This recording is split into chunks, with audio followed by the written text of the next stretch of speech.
Today we shall start about multi-threaded programming, a very new concept in programming arena, and this multi-threaded programming concept is very important to develop many different type of softwares. For example, Java is best suitable for developing application softwares such as library management system, word processing system like this.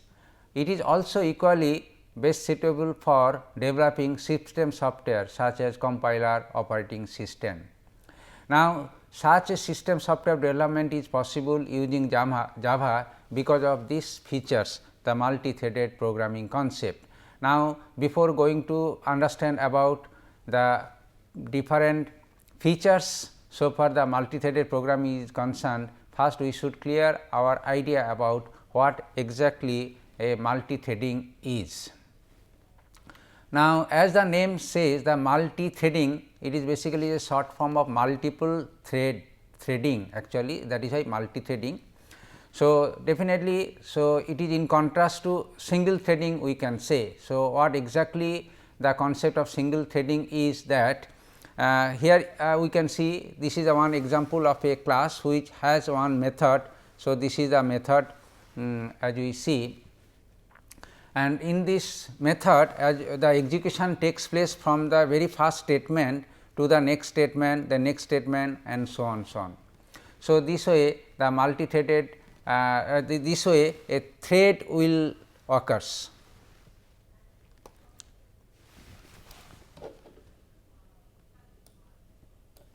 So, this way the thread will occur starting from this to this direction. So, we can say in other way about that if we start from the first statement like, so is a begin, then next statement, then next statement, next statement and so on, and finally, it will go to the end of the statement, and this way the threads or the execution that it takes place is called in a single threaded manner, and then the execution is called the single threaded execution.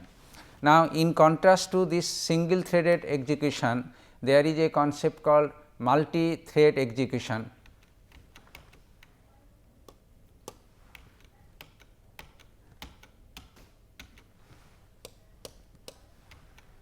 Okay, here is an example that we can use this example to explain the concept of multiple threading here. So, execution here will start from this point suppose, and then if we can bifurcate this execution into 3 or more here for example, bifurcation into this is the one part, this is another part and this another part, then it is called that. So, the execution will takes place in a concurrent manner, that means it will run this part, it will run this part and it will run this part.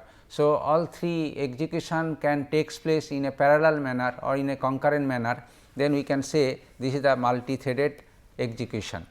So, this is the idea about the multi-threading. Now, here one important point that we should note here is that whenever the threads are in execution, all these threads can exchange the data among themselves. Here for example, the results that is produced by this thread can be used by this thread or vice versa like this. Also they can use the global data among them also, not global data means common data among them also. Anyway, so this thread whenever they execute in parallel, and then the data exchange is quite possible among them.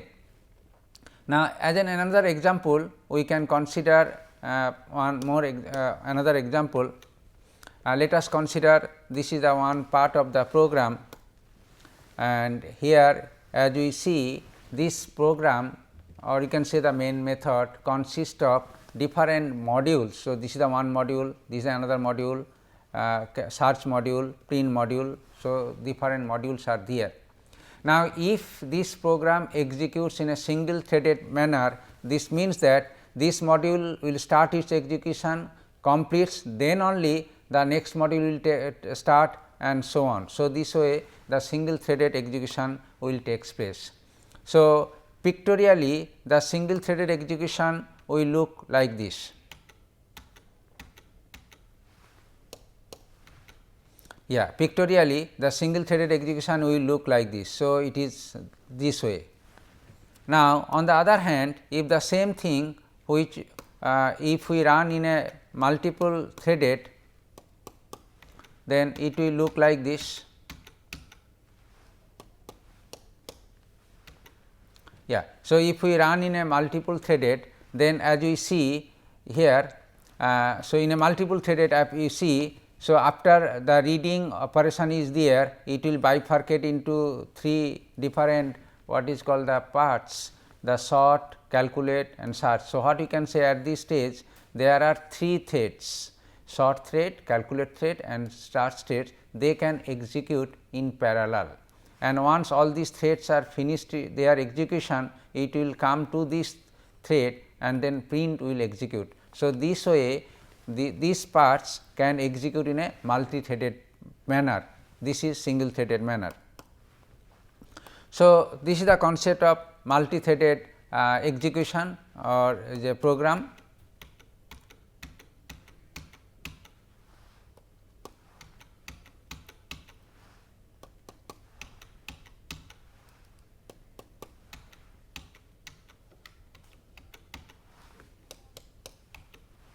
Yeah. So, now we have learned about the idea about the multi-threading, how it works is there. There are many examples that can be given where the multi-threaded execution is obvious.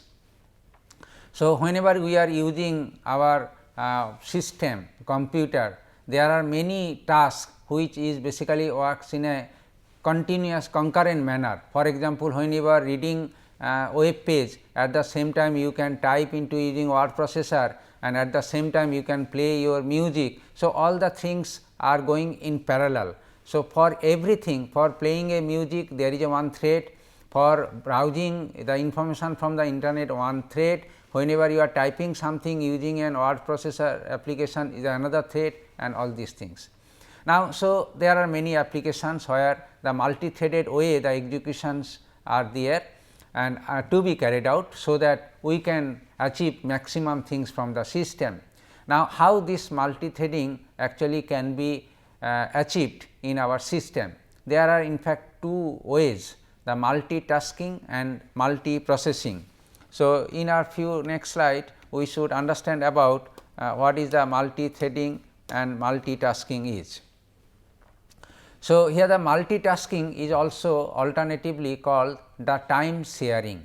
That means, if we have to run the multiple programs together, so is a part of one program can share the CPU time or some other resource time, and at the same time whenever the CPU is busy it can share some other resource and this one. Or actually the idea is that multiple programs have their own time slots and each program can use their time slots, so that they can execute this program. So, this is the way the multi tasking things can be achieved and in a time sharing manner. Here is an example that we can use to explain how the multitasking it is possible. And so, it is basically single task. If it is a single task, as we see, whenever the single task require the CPU time it is there, and if it requires at the same time some other resources, say suppose input, then the CPU is idle. On the other hand, once the input is reading is complete, then the CPU is engaged for some other task. Once this task is complete, then it may be some other task, say some printing, and one printing is over another task and so on, so on. So, what we can see is that CPU is not busy for all the time whenever it is executing a program, if it is a single threaded, because of some other resource requirements.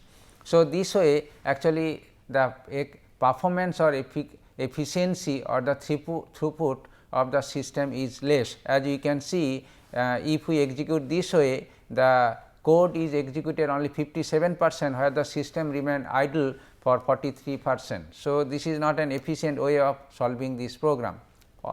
On the other hand, if we run 2 programs concurrently, say P1 and P2 for example, whenever CPU is idle, at the same time if we can engage the CPU by other program, then whatever the idle time can be vanished and then CPU can utilize 100% utilization. So, this way the multitasking, if it is possible, here actually we can give the time slides P 1 into this time, then next this time, and this time for the P 1, this time for P 2 and so on. So, the time can be sliced among the processes. So, this way it is not only for the 2 processes, even multiple processes, n number of processes can be time shared and time slice can be given to each processes. So, that CPU will be busy and then the program, all programs will be executed in the fastest way. Now, so this is the idea about the multitasking is a one way of doing multi-threading actually. So, now other than this multitasking, there is one called the multi-processing. So, it is basically the idea is same, it is also multi-threading, but the idea is called multiple processes can be engaged here. So, if there are say modules M 1 to M n, so all these modules can be assigned to different processors. So, that all the processors can run concurrently in a parallel manner. So, this way the program, the entire program can be executed in a faster way, and there are many multi-processing systems are available today, as you know. For example, here Pentium Xeon having the 32 processors in it, Athlon X2 AMD is a dual core processor, and then there are 4096 processor Cray X1 having so many processors. Now, so these are the high speed computing environment which basically allow to execute a program in a multi-threaded manner.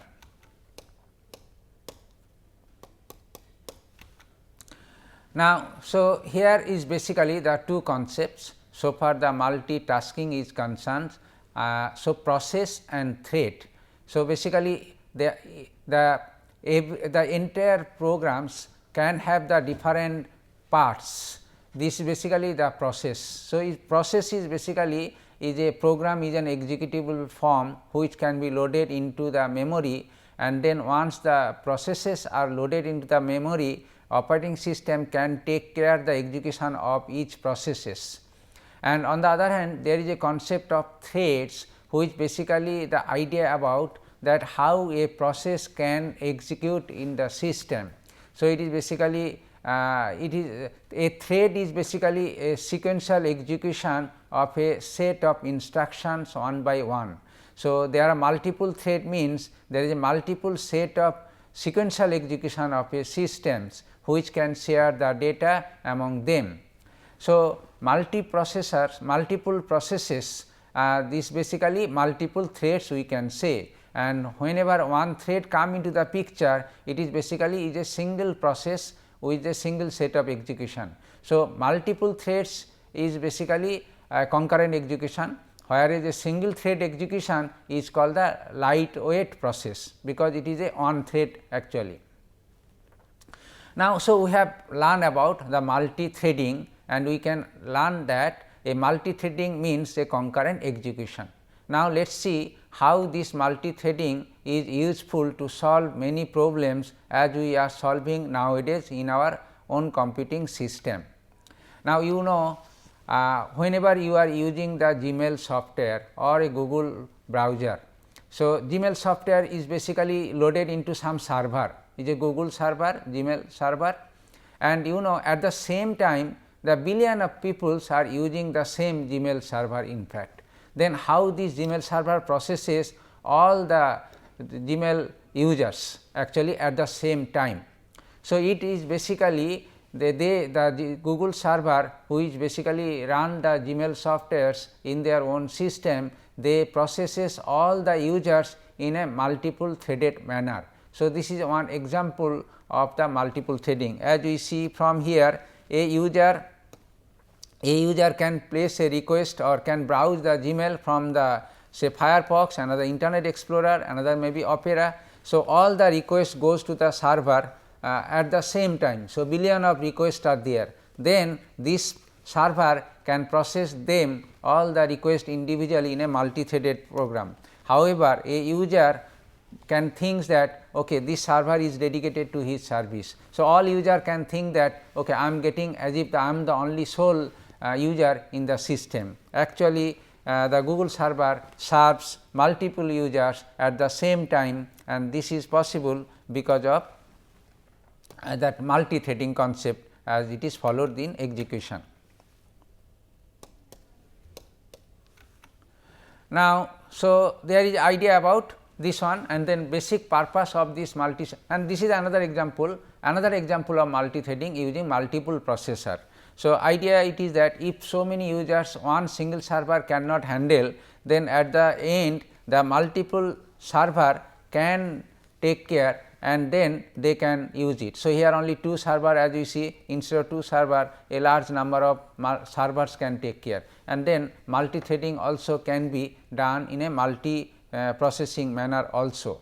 So, basic idea about that, it will not only process multiple programs in execution, but it reduces overall time of executions for all programs. So, this is a great advantage that one can achieve using multi-threading manner. And this is another example, as we see in the context of internet programming. So, the idea is that if many users are there in network, access the network with different devices like laptop, mobile phone, PDA, personal computer, whatever it is there.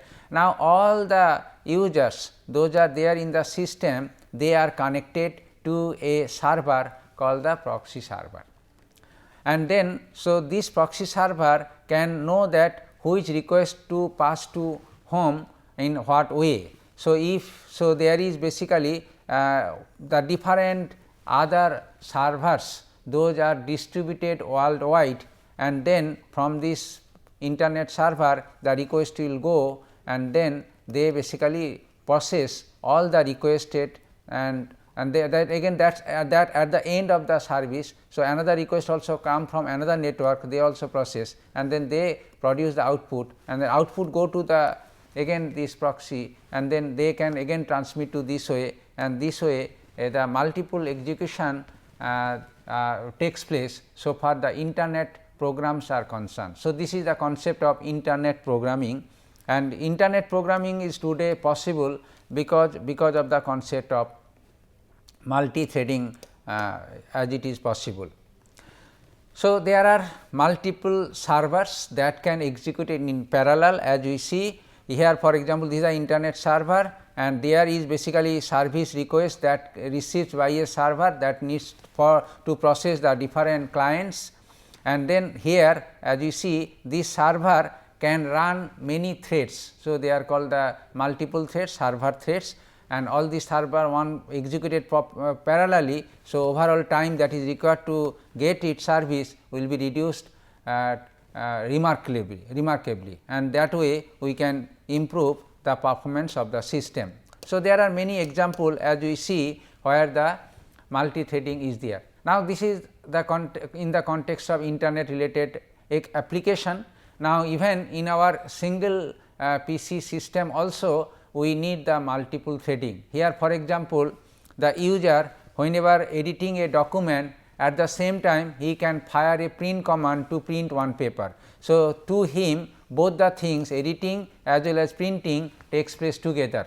So, this is also possible because here the system can take care 2 threads, one editing thread, another is a printing thread. So, is pages will be printed one by one, it will control the printer buffer and then get the response and then do it. So, the system which is here can control both the applications together. So, this is one example. Even in the single user environment also the multi-threading is required in our problem solving. And here is another example also. So far the operating system level is concerned, we also require the multi-threading. Say suppose we are reading something from our hard disk, at the same time we are copying something from our pen drive or floppy disk to hard disk. So, how this thing is possible? Again this is possible because of the multi-threaded program. So, there are actually 2 programs, one is the writer and the reader.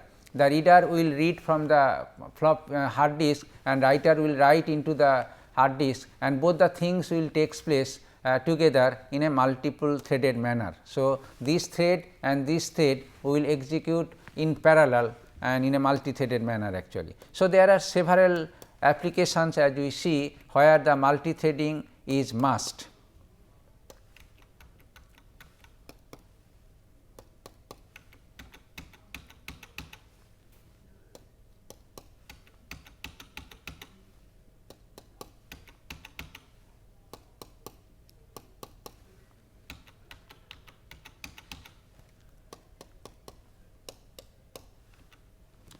Okay, so, we have learned about why multi-threading.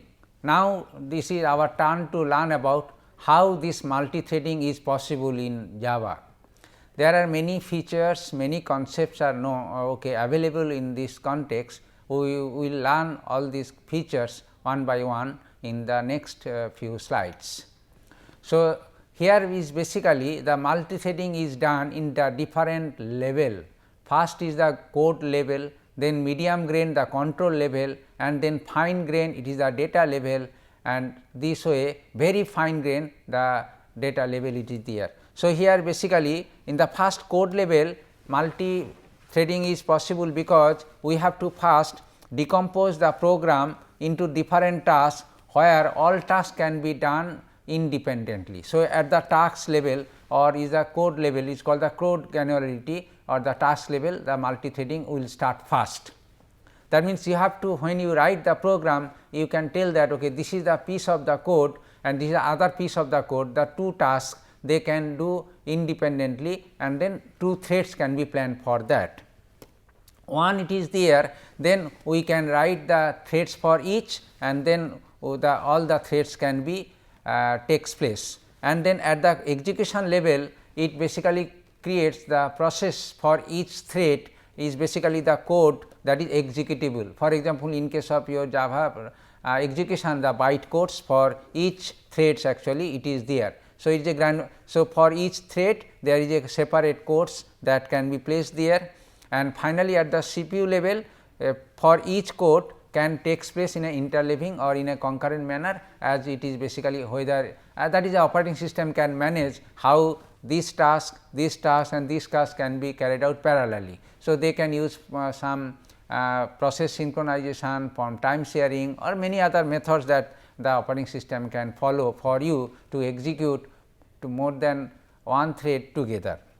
So, this is the idea about the parallelism is takes place in this, right, and Java programming is basically helps us to implement all this concept here, but it is a very high level concept. So, we do not have to bother so much details which is basically there, only we have to think about this code level, and then this is the that code level. If we can plan it, that means program level we can say, if we can plan it, then we will be able to achieve the multi-threading. So, Java exactly does for these things for us, for the programmer.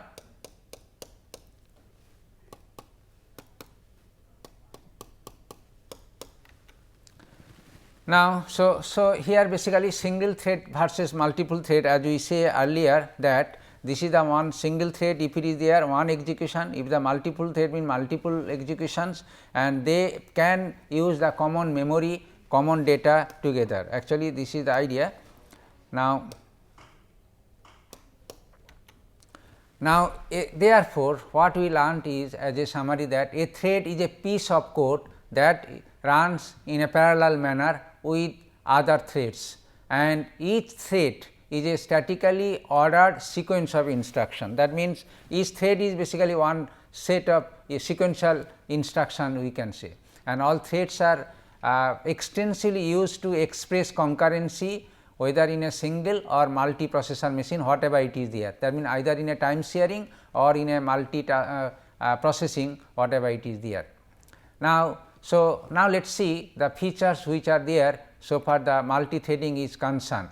Mainly three things that we have to learn about, that how to create a thread and how to schedule the thread. So, this is the first thing, and then second thing is that how the inter-thread communication can be takes place, and finally, the synchronization of these threads. So, in Java there are many what is called the methods are available, and there is again package. The package which basically responsible for running multiple threads are there. Now, the different process that is related to all these tasks like thread creation, thread scheduling, thread execution, and then inter process thread communication, synchronization. There are few methods which we have mentioned here. These are the methods is basically there. Now, these are the threads execution is done by is basically automatic one manager. So, it is runtime manager, we can say the thread manager, and this automatically run for you.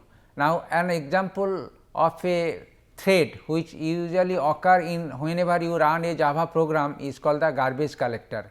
There is also so this garbage collector is basically take the memory and then how the memory can be efficiently used. Now, so there are many other concepts are there which basically to be considered whenever we have to schedule the thread and then control inter process communication among the different threads and then synchronizations. Now, for all these activities there is a package which is there in the Java JDK called the java.lang, and in this java.lang there is a class thread and one interface called runnable. So, these are the two main things that is there in the Java, and so far the multi-threading learning is concerned, we have to learn this class thread and interface runnable, and using this thread and interface runnable we have to learn about how the multi-threading is possible. Now, the basic concept about so far the creating a thread is concerned, you write a program for a thread, that is basically the task, and then once the thread is ready, then you have to first run the thread, and then before running we have to start this. So, basically to start and then this. So, whenever a thread is built, it is basically inactive thread, and if you can start it, the thread become alive, and from the alive threads run until it terminates. When the thread is terminated, the thread is called the dead. So, doing for controlling all these start, run and everything. So, there is a procedure which is defined, methods which are defined there in the class thread and in the runnable interface. So, as you know, it is an interface, this means the methods are abstract and public, that means we have to write our own code how to run the thread and obviously how to start it. Now, basically the main idea about that, if you use a thread as a class which is there, and then your thread should inherit this thread class to build the run method. So, it is basically we have to override the run method if we use thread class. On the other hand, if we use the runnable interface, then we have to implement the interface using your thread class, and then there also you have to implement the run method. So, this is the basic concepts. Now, we will discuss about using the both, how the thread can be created and then how the thread can be executed. So, let us first start the discussion about how we can create a thread with the thread class. So, idea is very simple, we have to extend the java.lang package thread class, and a thread class can be created, and if you use the interface, then we have to implement the interface here. Now, here is an example that we can see how we can create a thread and what are the methods are there. So, here basic idea about that, this is the class thread, extends objects, implements runnable, whatever it is there. So, public thread, these are the methods, these are the constructor, I can say the thread has the constructor in a different form, where name of the thread, the interface runnable object can be passed to them, and then both name and threads and everything, and there are run and to. So, these are the basic structure of the class thread which is defined in the java.lang package. So, it is simple, not so very complex things are there. Now, we will slowly learn one by one how all those things can be handled in our program. So, this is about the thread class. As you see, there are constructors and there is a two methods, run and start, and all these two methods are as it is basically override because it is abstract or whenever it is there.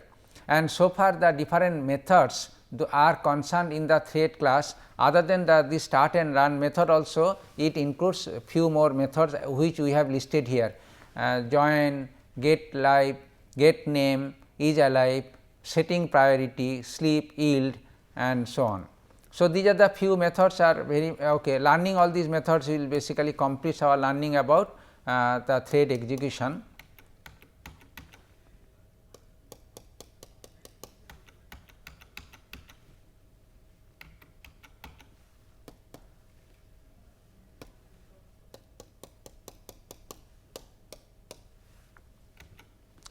Okay, now let us first discuss about how we can create our own thread using class thread.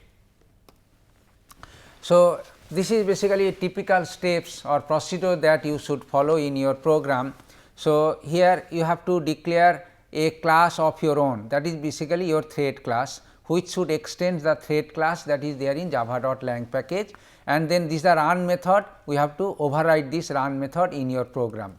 And then once this thread class is created, you can use this thread class to create your own thread. So, this is your own thread, and this is basically creating a thread objects, and then if we call the start method for this thread object. So, the thread will start its execution, and then the run will be invoked. So, the run method will be invoked, so that the alive thread can execute in the system. Now, here is basically the idea about idea about creating the program. This is a complete program that we can see here, and as you see this is the one thread class as we have declared. So, class thread A extends 3. So, thread A we create a thread of our own, and this thread in this thread we declare the run method of our own. You can see the run method is declared here. It is basically there is a loop will roll for I equals to 1 to I less than equals to 5, and whenever loop will roll it will print this one. So, what we can say that this thread A, whenever it will run, it will print then 5 negative numbers one by one. On the other hand, there is another thread we have created, thread B. It is similar to this thread, but here in this run method we define this kind of code. It basically run the even numbers. So, 2 threads as we see we have declared here, and once the threads are declared we can use it. So, these are the two threads. In addition to these 2 threads, there is one more threads also.